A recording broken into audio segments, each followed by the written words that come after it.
be long. I got a couple of special guests that's going to be kicking in with me, and we're going to be chopping it up a little bit about some of the ladies' events for the day. And if you got any questions, comments, go ahead. Don't feel, well, should I say feel free to hit us up in the chat. Y'all fellas, y'all ready?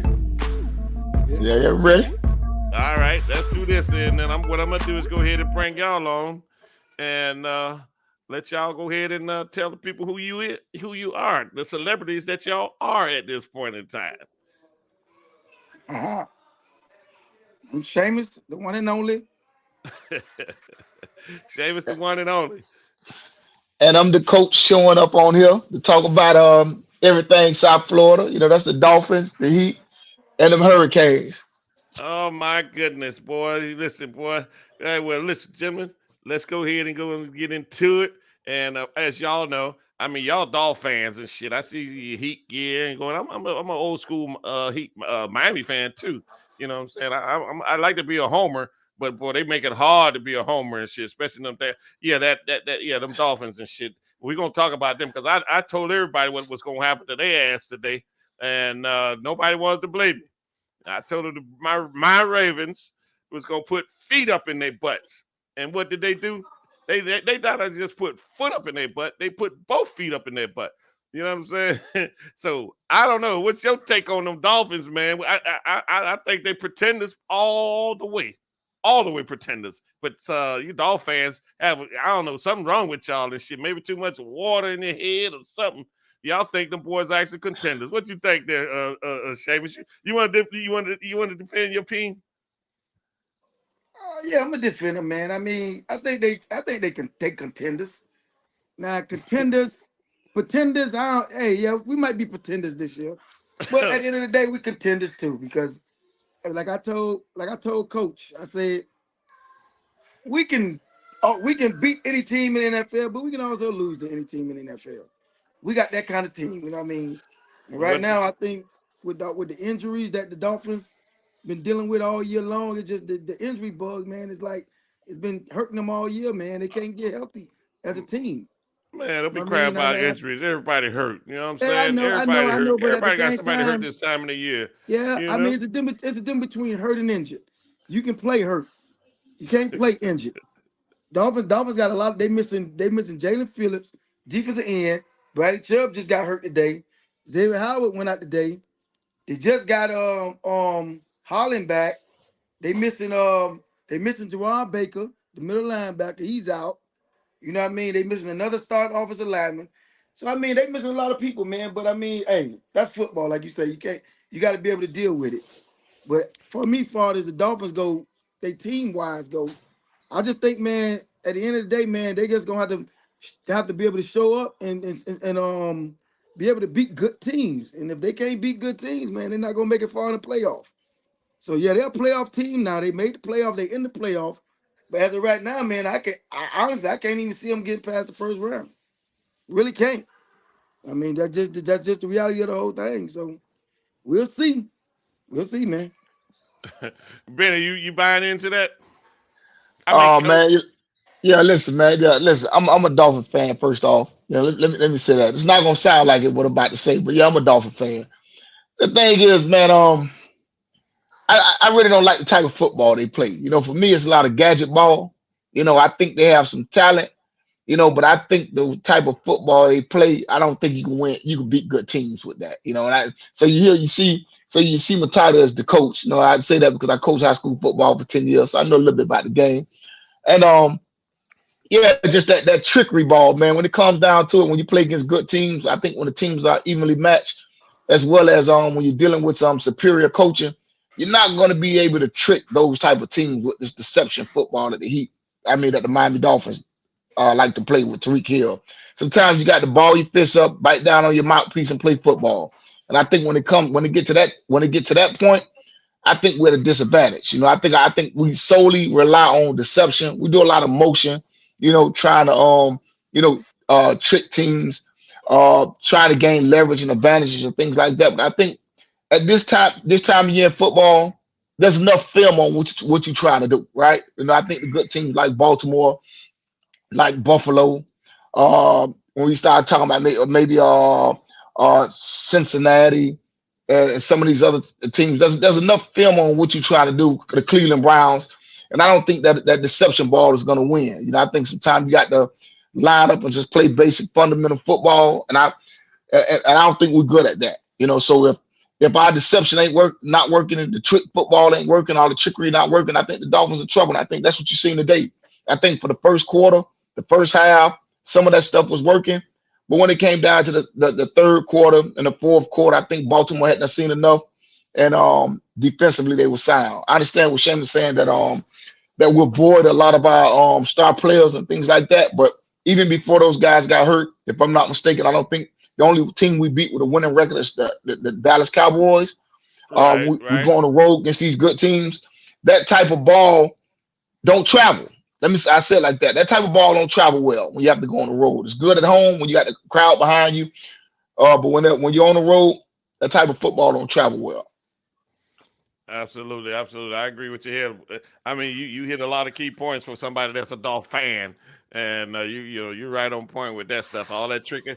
I like the offensive scheme, but like you said, that a lot of it is like trickeration in a sense. But when you're going up against a top defense, like I said, at some point they'll figure you out on the field, on the fly. They figured the Dolphins game out on the fly. They started a little slow. They was able to trick them a little bit, but what's my defense? My number one defense saw that for a few series. It was on. They was on the boys. They was on. That's what I say. But that's what I mean. Like, but I understand that and I get it. But that's what I mean by when I say talking about the injuries. Because what happened when Xavier Howard went out? When Xavier Howard went out, what they did? They attacked that Eli side of the Apple. field the whole half. Exactly. They attacked Eli Apple the whole first half. And they gave up like 2 touchdowns on that side of the field. So I mean, that's what I mean when I talk about energy, because they didn't throw right on Jalen Ramsey. They didn't even mess with Jalen Ramsey on the left side of the field. Well, he got hurt early though, so that's what I'm trying to say. Xavier Howard got hurt early. No, I'm just trying to get you to understand when I'm talking about injuries. They attacked the backup cornerback, and that's what they did. And they kept attacking him. They attacked him the whole damn game, and he couldn't stand up. We already know number 4, Coda Cahu. You know what I mean? He's a slot corner. He their third corner.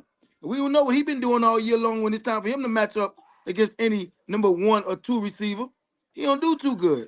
Well, the Ravens had I think they first 2 their corner went out. Their corners was out too. Yeah, their corner was out too.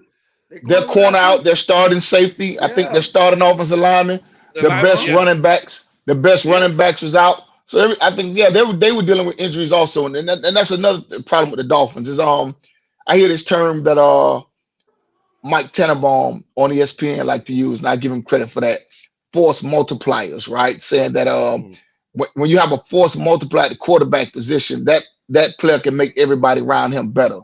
And I think I think the Dolphins have an issue there. Like even with the injuries that the Baltimore Ravens had, Lamar Jackson is a force multiplier, right? He makes everybody else around him better, even though they have those injuries to those other positions. And then you don't get that from Tua, right? I think for me, I think that's what all the Alabama quarterbacks, right? When they come out of Alabama, they used to having so much talent. You can't really evaluate them well because they have first round picks at offensive line, first round picks at wide receiver, first round picks at running back. So you get quarterbacks that they're successful as long as everything around them is working well, right? So and I think you get that with Tua, you get that with the other quarterback from New England. What his name is? Matt Jones. Matt Jones. And now you might be seeing some of that with the young kid over there in Carolina right now, right? So I think you can't really evaluate the Alabama quarterbacks because they're successful as long as everything around them is going well. And I think that's one of the things with Tua. Bryce Young, absolutely. So with Tua, he's going to look good when everybody's healthy, when they're on script, when the plays that Mike McDaniel is drawing up are working. But when you have to get off script, when you're behind, and you have to be that force multiplier when you're down a couple of players, like they was down Mostert today, they were down Waddle today. Can he enhance his game to be able to make individuals like Chris Claypool, the other individuals, the number 11 at wide receiver that we got from Dallas. Can he raise his level of play to make those players play better? And I think that's what you don't get with him.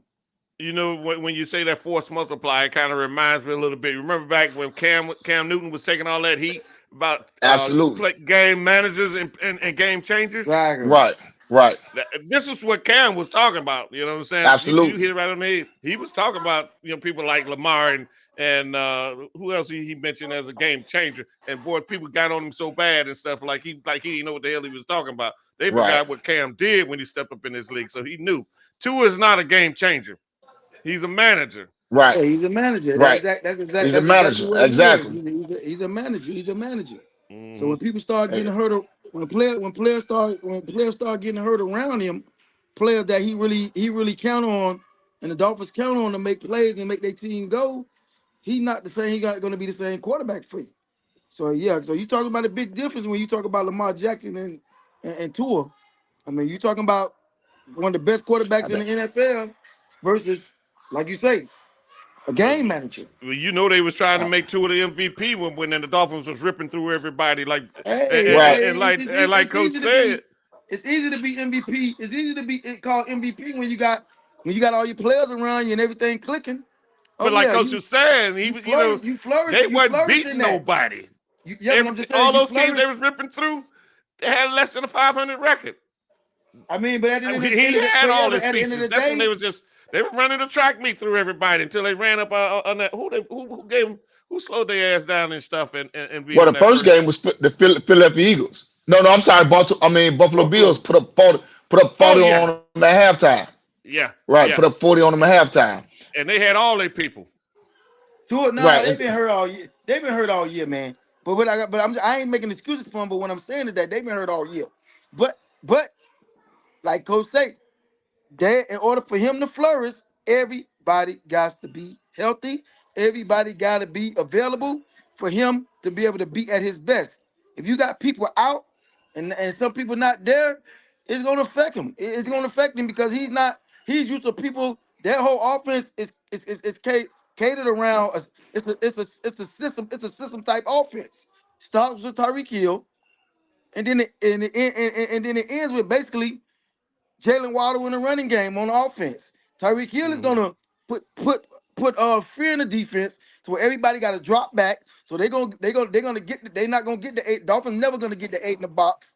And then you got Jalen Waddle that nobody can stick one-on-one in the NFL. So he's gonna roam around the field and basically make those plays and allow for the crossing routes and out routes to be open in the running game. But then when you get one of those, like for instance today, Jalen Waddle wasn't there. So what happened? Now you double Tyreek Hill, and then there's nobody else on the team in the wide receiver core that can beat you. No, they can't. I mean, so Dolphins count on Tyreek Hill to open up a lot of stuff and Jalen Waddle. So when you missing one of them, that's going to affect Tua dramatic because he's a system quarterback. He's a quarterback of the system. Right. Once the system breaks down, he's not going to be the same. He's just not going to be the same, man. And that's one of the issues that I have with the coaching staff as well. Is me and Shane was talking about the Dolphins before, and I tell them their lack of offensive versatility, right? Meaning that that they're going to run the same offense, whatever personnel they have on the field, they're going to run the same offense. And because of that, because of their lack of offensive versatility, it puts them in a bad situation. Like, you see other teams, I'm going to get into some football terms. They have they'll go 21 personnel. That's 2 running backs, 1 tight end, right?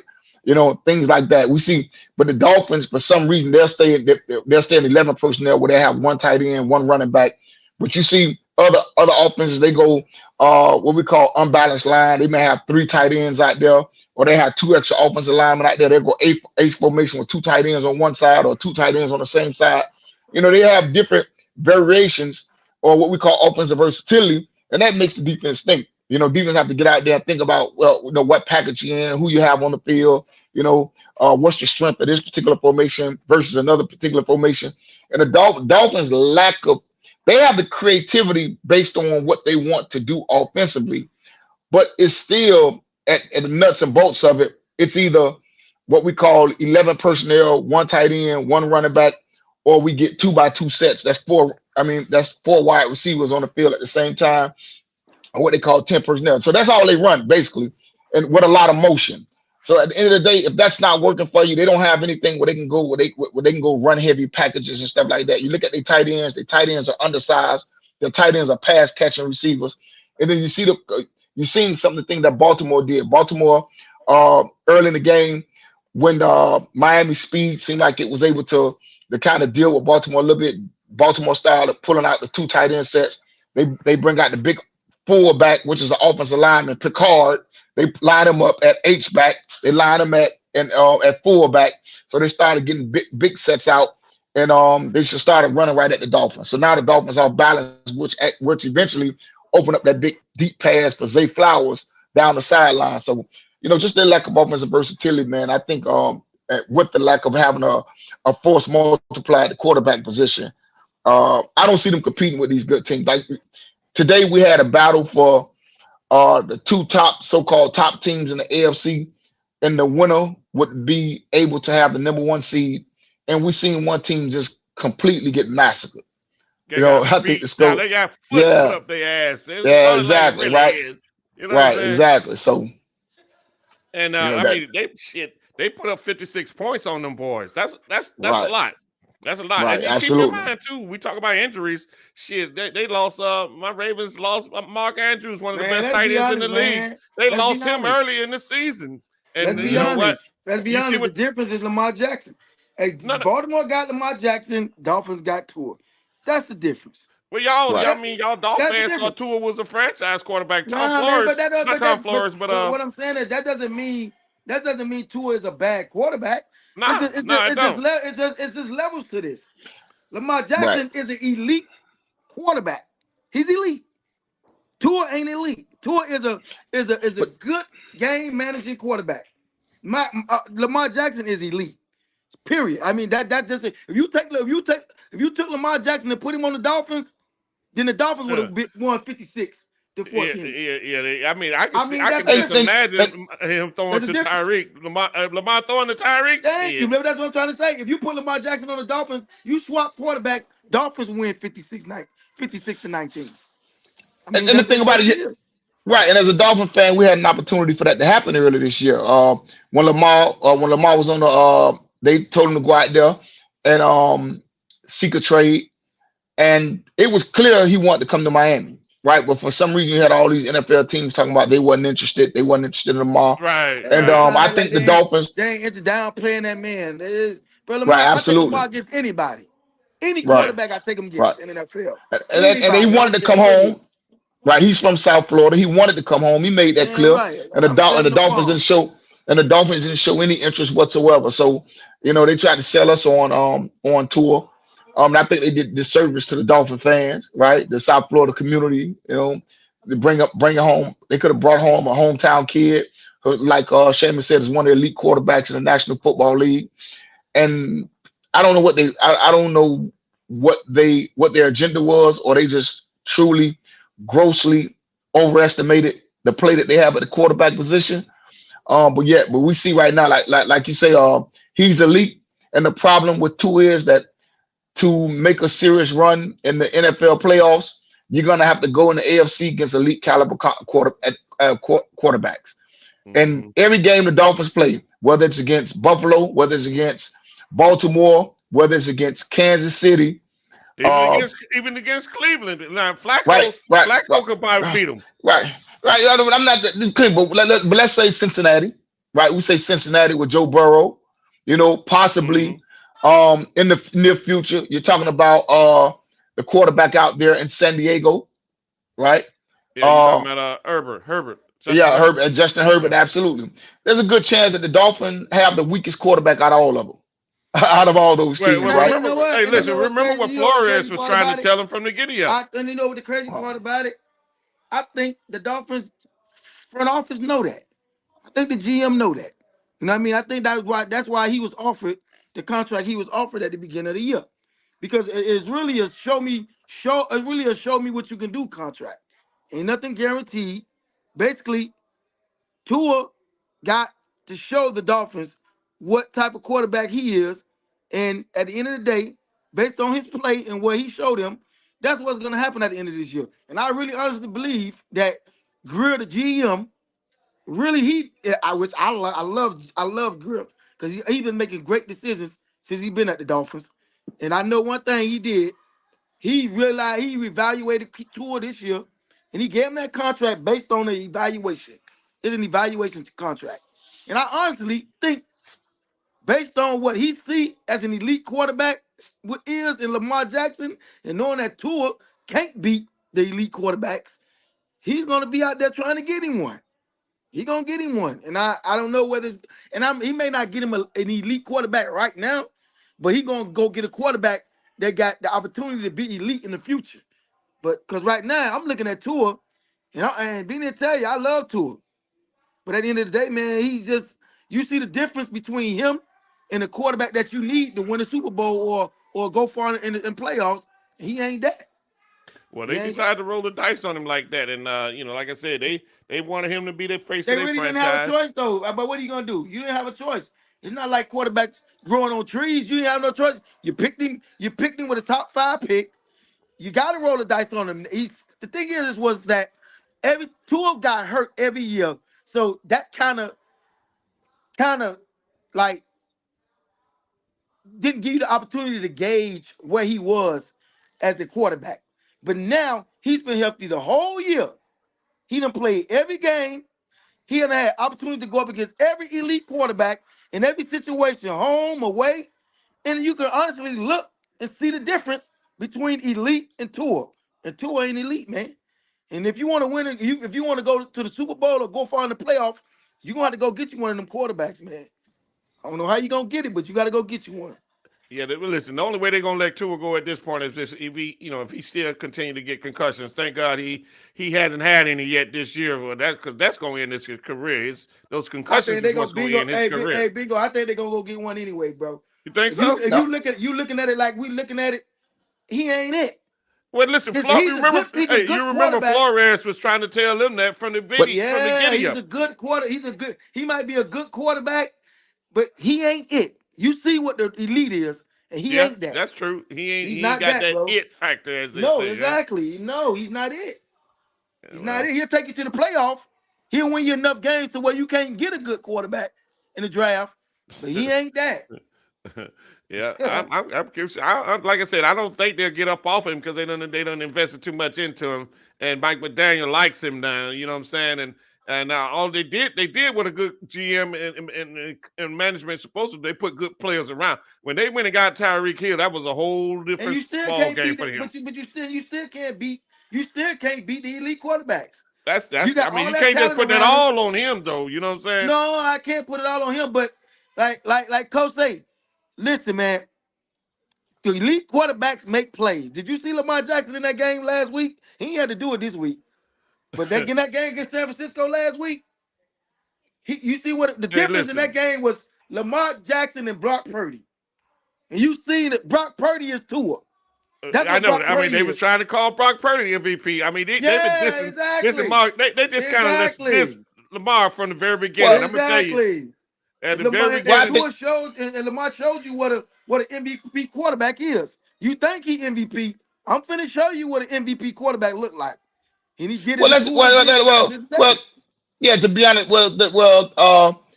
like Cam, Lamar doesn't fit the image that they want the face of the franchise to have, right? Right. He's comfortable wearing his kinky hair, right? He's not trying to straighten it or cut it low. So he's not trying to have this clean cut image like Russell Wilson or some of the other black quarterbacks have had, in the past. His ass right now.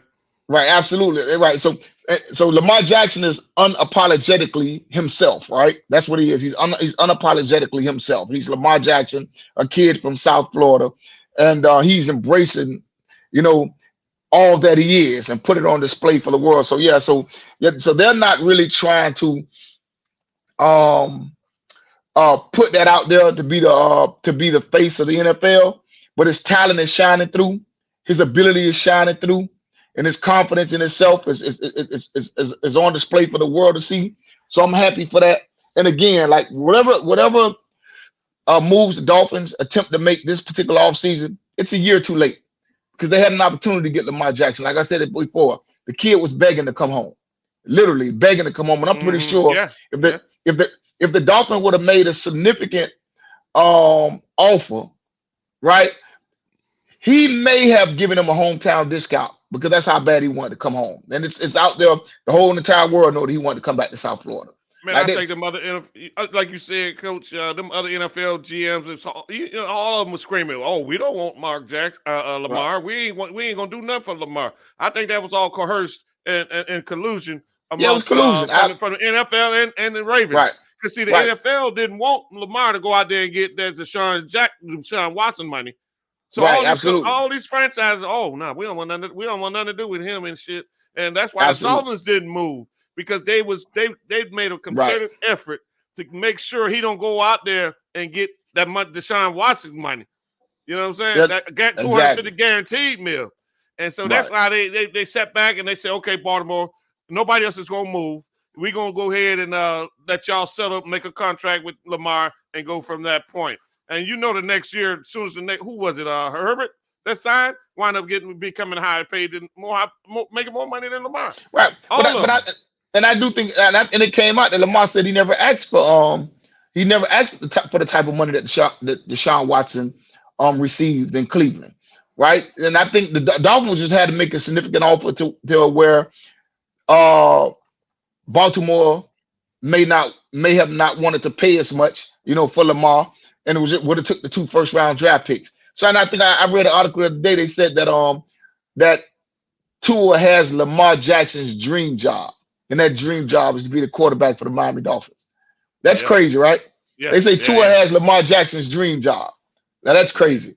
Lamar Jackson done broke the record for a quarterback with the most double-digit wins against winning teams. Right. He just broke Tom Brady record. With the quarterback got the most double-digit wins against winning teams.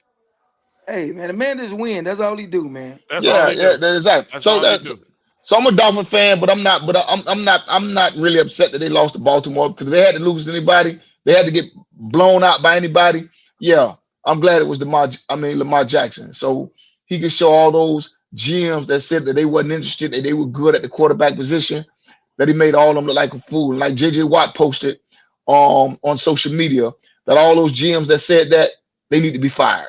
Talking all right, trash. exactly. He said they need to be fired. So. Man, I say that it was collusion. They said it, but they didn't mean that shit because you know what would have happened is if Lamar, if they would just NFL say, okay, let's go ahead. Anybody that want to go at him, man, he would have shattered. I think he would have equaled or better what Deshaun Watson got. In a contract, if they just let him hit the market and these cats wasn't sitting back trying to pretend that they not interested, but they would have threw money at Lamar big time.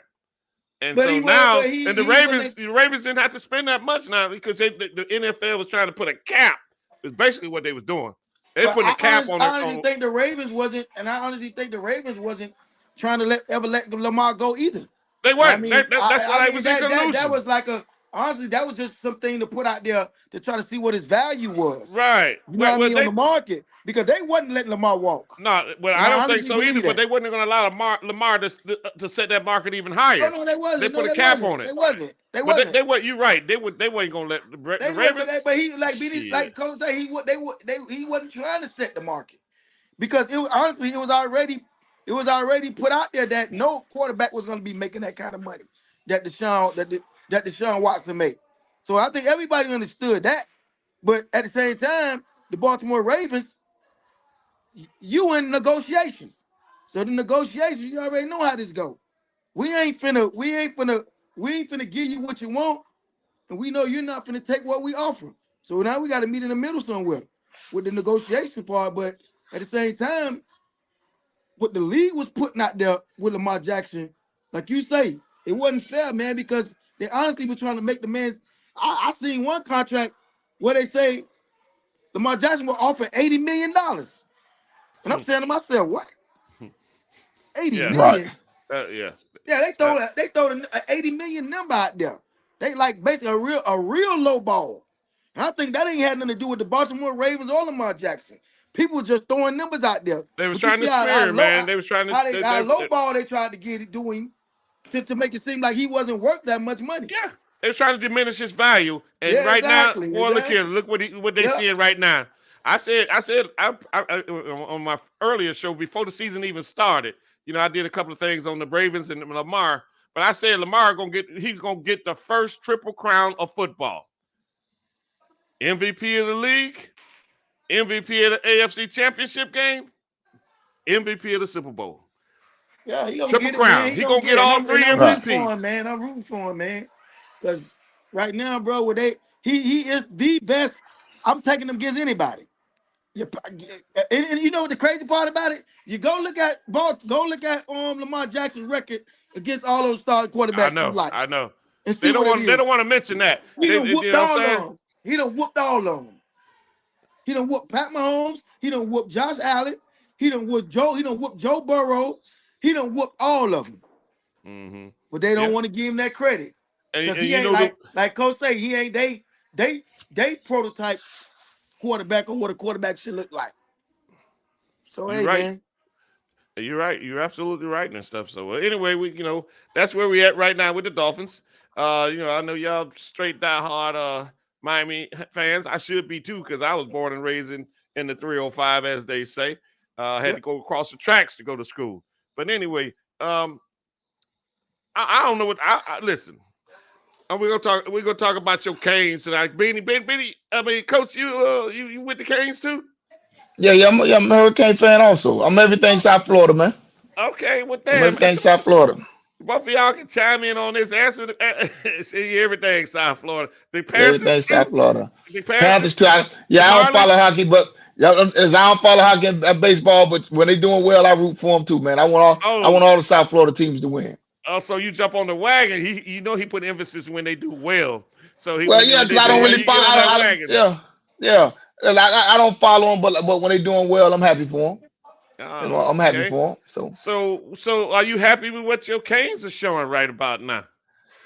No, man, I never did like Mario Cristobal as a head coach. I tell people before, I think at Oregon he was the beneficiary of having an outstanding quarterback in Justin Herbert. I think Justin Herbert allowed him to have the success that he had at Oregon, when he was at Oregon. So I about to say Auburn at first, but I meant to say Oregon. I think Justin Herbert was the catalyst behind all his success at Oregon. Mm-hmm. And I think that allowed him to be able to come out and get the Miami job. I think he's a good recruiter, but a head coach, I think he leaves a lot to be desired. I wish Miami Hurricanes would have hired Lane Kiffin.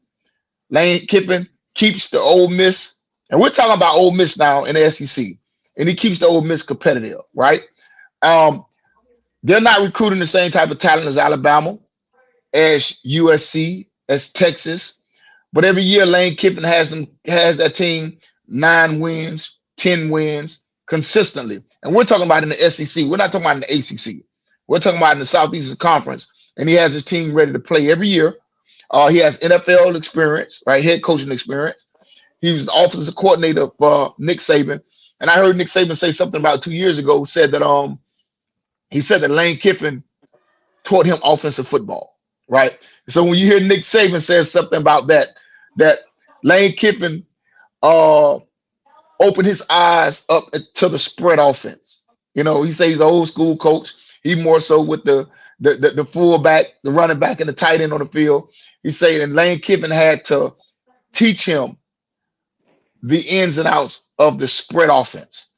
And once Lane Kiffin taught it to him, now you see that Alabama's offense has evolved into the spread offense. But he credited that to Lane Kiffin. So if Nick Saban's giving Lane Kiffin that type of credit, and again, here we go again, where you had, just like Lamar Jackson, you had a coach almost pleading for the Hurricane job, and they decided not to give him the Hurricane job. They gave it to Mario Cristobal. And one of the things that I'm afraid of here now is who was coach that was trying to that was pleading to get down here? Lane Kiffin. Lane Oh, Kiffin, the okay. head coach from Ole He Miss. actually wanted to come to my Yeah, it was pleasing. Yeah, he was like yeah. everybody Okay. knew like this was the destination he wanted. And just like Lamar Jackson, like I say, he was everybody knew he wanted to get down here in South Florida. And what I fear with the University of Miami is that we have so much of a Latin population and Hispanic influence that I don't think it's not a coincidence that the last two head coaches at the University of Miami has been Cuban, right? And I think the politics of it all is getting in the way of good, sound football judgment, right? You know, you have people's, like I say, Lane Kiffin's uh, resume is impeccable, right? Just on his football experience, his dad, 30 years head coaching experience, the relationships that he has with the NFL and things like that, the success he's had over time, the success he had at Tennessee, the success he had at Ole Miss. It just like I said, I think that the politics of it all, being in a predominantly Hispanic community, I don't think it's a coincidence that our last two head coaches has been Hispanic or Cuban. And I think, like I said, I think that's getting in the way of making sound football decisions.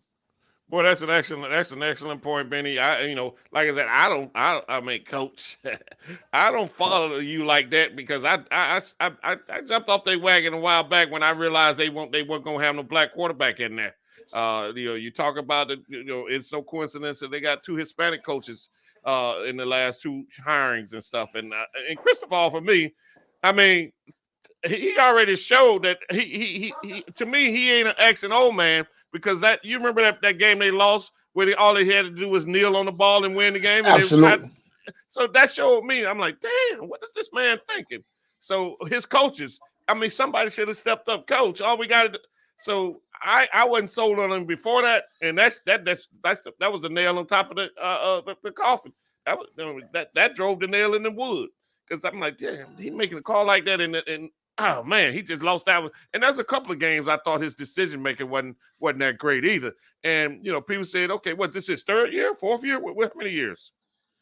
Well, this is second year with the Hurricanes. So so next year will be his third year. Oh yeah. Next year. And I seen this I said his in his first 2 years with the Hurricanes, he has a 12-13 record.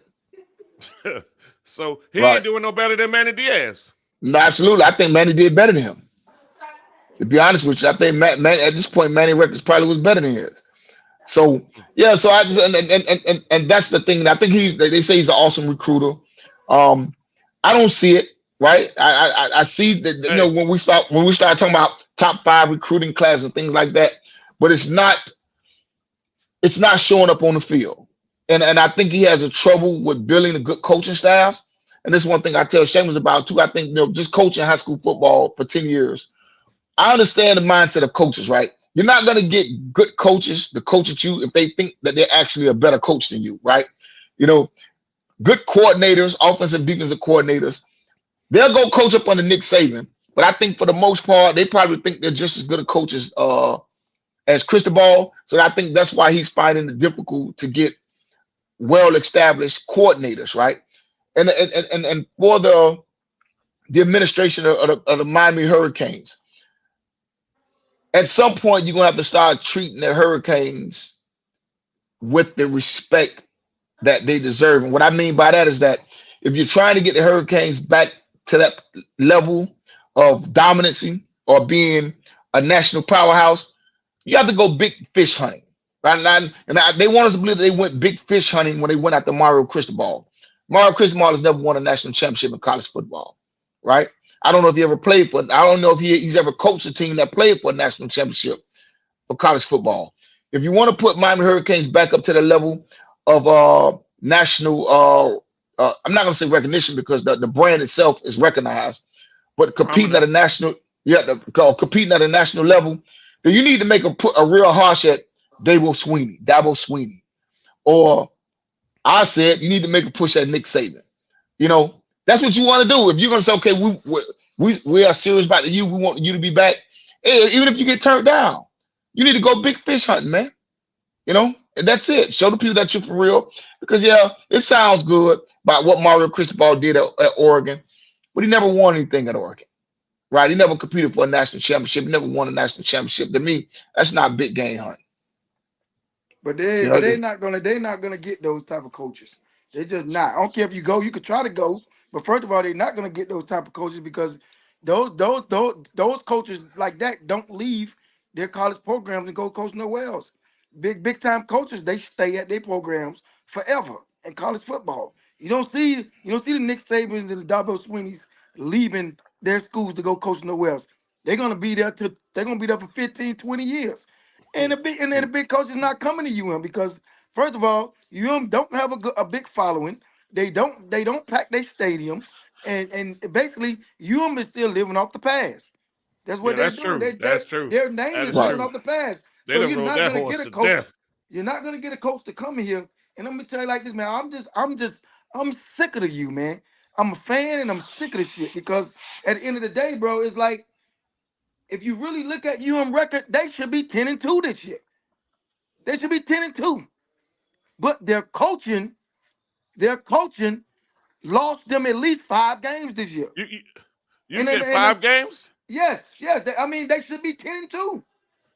UM only played 2 teams the whole year that you can honestly say was better than them that they shouldn't have won those games. If you're going to look at all those other games they lost strictly on coaching. Whether it was Mario Cristobal coaching decision, whether it was the horrible offensive coordinator coaching decisions that's been going on all year long with this lax conservative ass offense that they don't want to throw the ball more than 10 to 15 yards down the damn field to make plays. Everything ain't nothing but it's either a damn a hitch to the receiver, a wide receiver screen, or some bull crap 5 yard out or crossing route. So I mean, so it's basically, and I follow because I say this because I've seen all the games UM have played this year. Only 2 games this year I can honestly say the teams were better than UM. It was North Carolina and Florida State. Those are the only 2 teams. They should have beat everybody else. But because of the coaching, they lost those games. They lost them. So Yep. for me, man, until they get, and I know they're not gonna get rid of Mario Cristobal. Cristobal ain't going nowhere. So I'm being realistic about the whole thing. Until they get them some coordinators in there that know how to put these kids in better positions to win games and don't be scared to throw the ball down the goddamn field, because this is football. They will continue to lose. Think about this, Bingo. Do you know how many games I UM got have somebody lost this year? photobombing us all, but anyway, you know, Hey, hey, Hey. hey, you know what? See, that's why I got to get my cave set up like being where I can put a lock on the door. You know what I'm saying? what I'm saying is Hey, that tell Sophie, come in and say hi. This is y'all. Y'all ain't met her yet. Seamus, I didn't mean to cut you off, but we're gonna get back to it. But I want to make sure we get a chance to go ahead and get in that picture, Sophie. Come in, wait a little bit. That's How you doing, Sophie? That's Emma's sister's daughter. So How you doing? All she right. down here visiting us and stuff for a minute. And she Okay. photobombing too. So listen, all y'all viewers out there, listen, don't be sending me no emails or nothing. I don't even want to hear it. Okay. But hey, listen, though, let's transition because we got 30 minutes before midnight, and I can stay here. You know, I ain't give I don't care about bringing it in like that, but you see what I'm dealing with and stuff. Absolutely, absolutely, I get it. So we can if we can hit the Dolphins, hit the Heat up for the next 15 minutes, and then we can call it a day for that. And then we can all, obviously we can do this on a regular. If I could get both of y'all down at the same time, shit. But we could do it once a week. You know what I'm saying? On a regular. So your Heat, Benny. I see you rocking the Heat hat. Yes, sir. Yes, sir. Is that from the past, or is that something that you feeling now? Because I know you was supposed to hate him. Yeah, man. Listen, I wouldn't say. Listen. No, I wouldn't use the word hate, man. I wouldn't use the word hate at this point. At this point, I realize he is what he is, right? You know. I think. Listen. No, I know. Listen. I think he's a hell of a motivator, right? No, I think he's a hell of a motivator. I give him that much, right? He can't take nothing. I think he was. See. For me, there's different parts of coaching, right? When I say, like Seamus say, he's a good coach, right? I think coaching. I think you have different types of coaches, right? I think you have certain coaches are hell of a motivators. Other coaches are hell of an X and O guys. The great coaches are both, right? And I think he's a hell of a motivator, right? I think for me, I question a lot of his substitution patterns, right? I question uh his his stubbornness to stay with older players and not allow the young players to play and develop. You know, one of the things I question about the guy that he brought in off the couch last year, the center, Seamus, I keep forgetting his name, the one that he Yeah. brought in. Damn. Yeah, the Yeah, we know but what the dude name was. Damn. yeah, and that's where I'm at right now. We don't remember the guy's name. The guy came off the couch on a 2-year hiatus and immediately fell into rotation for the Miami Heat when we had two young guys at center. You know, both when Bam was hurt, we had one of the guys that was starting. He was averaging 12 points, 10 rebounds as it was coming in for Bam out of Bayou. Cody Zeller, that's the guy. That's the guy. That's there you go. Cody Oh Zeller. yeah. Yeah. Was hard. I know you was hard on Cody Zeller. Yeah, we picked up Cody Zeller, man, and you know, every time they show the plus minus statistic, every time Cody Zeller's on the court, the Miami Heat is minus, right? We we don't go up with leads when Cody Zeller's on the court. I know I see this. I've heard it. I've heard the people. I heard the guys on TNT talk about it. I heard the guys on ESPN talk about it, and it's like I'm astounded how Eric Spoelstra didn't see it. Right, every time this guy's in the game, you know, we're minus. You know, and when he's out of the game, we're plus, right? And his stubbornness just to stick with these veteran players and not develop the young players. You know, it's, you know, for me, you know, that's him. I think, to be honest with you, I think the championship we lost in the bubble, I think that was on Eric Spoelstra. You know, I can recall when they had, at the time, Bam was young, right? Bam was young. Bam's a better player now. But when he had Kelly Olynyk on the court, the Miami Heat was doing well against the Lakers. Kelly Olynyk's ability to be able to stretch the floor, to hit the three-pointer, was giving the Lakers problems. So I think, you know, that there, we lost that because I don't know if we actually won, but to lose, I think we lost 4-2. I think it would have been a better series, or 4-1 or something to that effect. It would have been a better series. He'd have focused more on playing Kelly Olynyk, you know. So I just think there's situations, man, that I think he's good enough to get us there, but I don't think he's going to be good enough to get us over the hump. You got to realize this guy had LeBron James, Dwayne Wade, and Chris Bosh went to 4 finals and won 2. You know, and he had all 3 of these players in their prime, right? Right. So, you know, that's when you look at what Golden State doing right now. You know, he had a team equivalent to what Golden State is right now, and this guy won 2 out of 4. So, you know. Yeah, I agree with you in that aspect of it. I never saw him as the ultimate. You know, they want to try to make him look like one in the top 5 coaches or top 3, but I never saw him that way either. And you know, the thing with him, he, like you said, he had the big 3. Any coach could have won with those if they just allow them boys to play initially. They had to get together and tell them, hey, this is how we're gonna have to play. And so, absolutely. I think it's some things he got to do that he can work on, man, and do. But I mean, at the end of the day, man, he's a good coach, man. I mean, you can't take nothing away from him. The team well, you say good, but would you call him a great coach? No, I'm not calling him great. He's not great. I want you consider great, man. You got to be winning. You got to be up there. Consider be a great coach, man. You got to be up there around the 4 and 5 championship range to be a great coach. So no, he's not that. I mean, but at the end of the day, he's one of the best coaches in the NBA. For what he's taken to the NBA finals every year. He's going to the conference finals.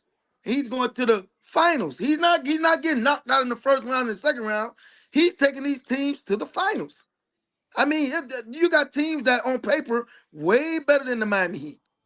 If you just look at the teams on paper, there's a lot of teams way better. He's upsetting teams like Boston.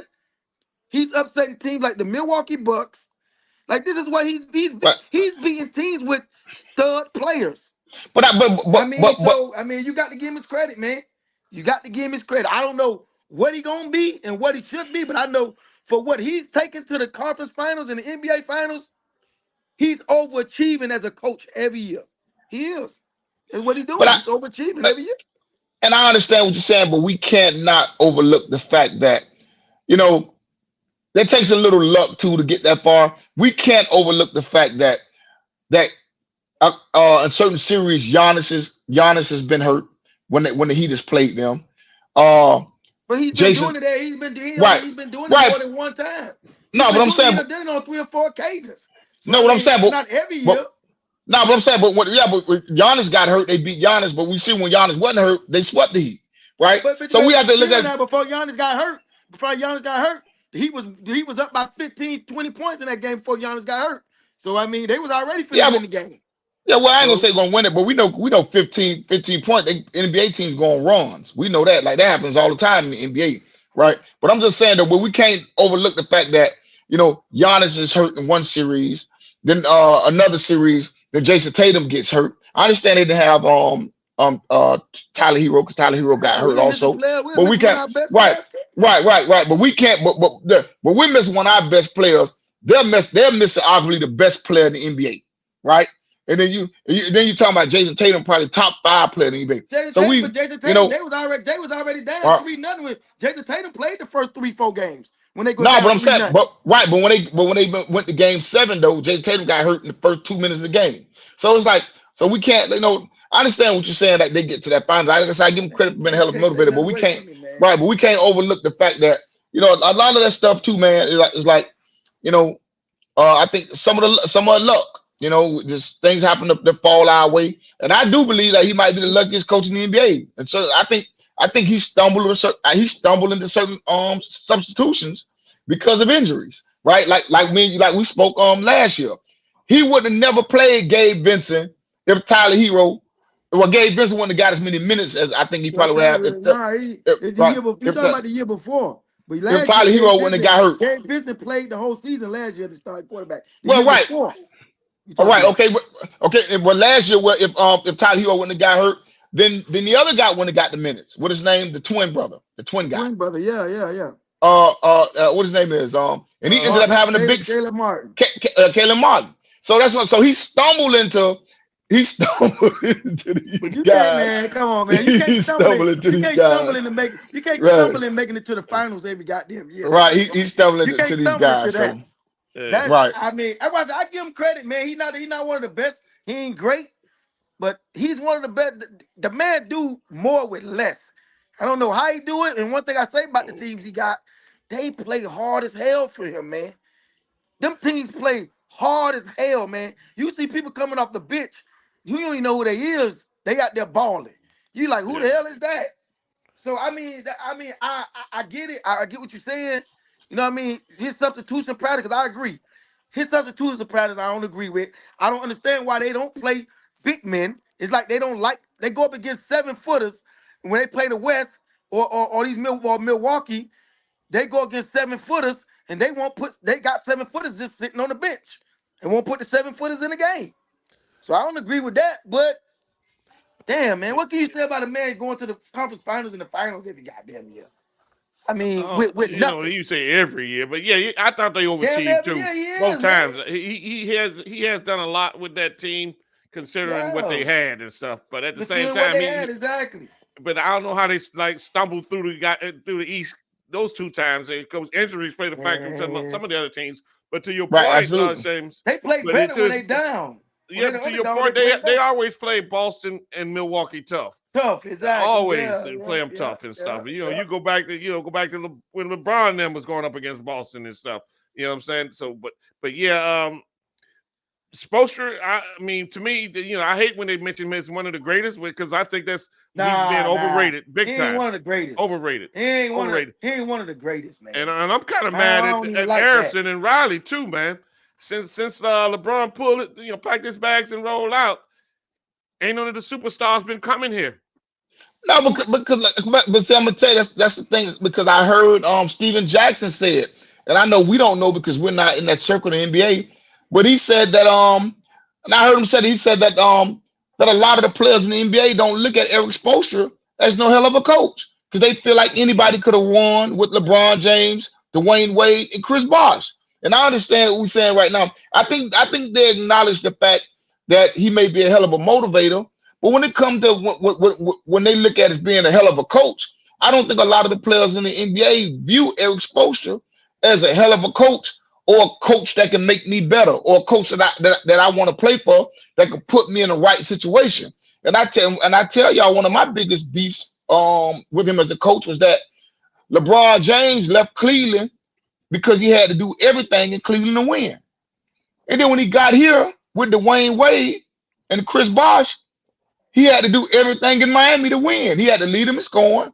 He led them in rebounding. He led them in assists. So even with the other two Hall of Famers, he still had to do everything for the Miami Heat to win, with Eric Spoelstra, the head coach. Remember though, man, remember when he first got there, they was trying to balance the thing out. LeBron didn't want to step on D Wade toes. He didn't, because LeBron was trying to okay, I came in the door saying, look, I ain't trying to take over. This your team. I know you've been here. Let's try to do this thing evenly. Remember, and they was getting their ass whooped every game. They was when they first got together. Right. They were losing because LeBron was trying to be that, okay, I don't want to step on your toes. But then D Wade had to step to LeBron and tell LeBron, look, man, be you. Right. I need you to be LeBron. Right. I'm gonna do me. So LeBron had to take he had to take that role over at Miami with Wade and Bosh that he took with Cleveland. He had to do it for them to be successful. Because if they was gonna sit back and do that, you take a shot, I take a shot, they was getting their ass whooped. No, right, but I think I think that's when good coaches find a way to make it happen. I think that's when you can't with LeBron, Benny. Come on, that's LeBron. Right. Well, let me say this though, because when you say that they can't, right? In that series what LeBron played in Cleveland when he had Kyrie, right? Kyrie took more shots than LeBron. Right? They said Kyrie took more shots than LeBron. LeBron was deferring to Kyrie, and Kyrie took more shots. So what I'm saying is that, right? So what I'm saying is that, but when he was in Miami, he had to do everything. When they got past Boston, the man had to have 2 40-point games back to back with Dwayne Wade and Chris Bosh on the court. He still had to have 2 40-point games. Didn't he have a triple-double in that series? Right. That's what I'm saying. Right. Same thing in Cleveland. He had to have 40-point games every night with Kyrie to win too. But I'm saying but Kyrie was leading them in scoring. Kyrie was leading them in scoring and taking more shots. He wasn't leading them in scoring. LeBron I'm tired. I think they every game is scoring. No, I'm telling you, I think they when they beat what's it called?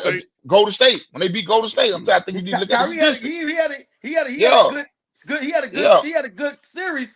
But LeBron let him scoring every damn night. He had to do everything still. But that's Kyrie. No, I'm telling you, I think when they said that Kyrie took more shots, LeBron in that series deferred to Kyrie. He deferred to Kyrie. And I'm just saying, for Spoelstra to be that with that type of talent, I just think I think you got all three of these dudes in their prime, man. They were in their prime. All three of them were in their prime. And you want 2 out of 4. Yeah. You know what's scaring me about that? They wasting Butler's time right now. They wasting Jimmy Butler's career. Yeah. He ain't got no help. I thought they should have traded Bam ass to get Lillard, but they didn't go after them. They didn't want to get rid of Bam.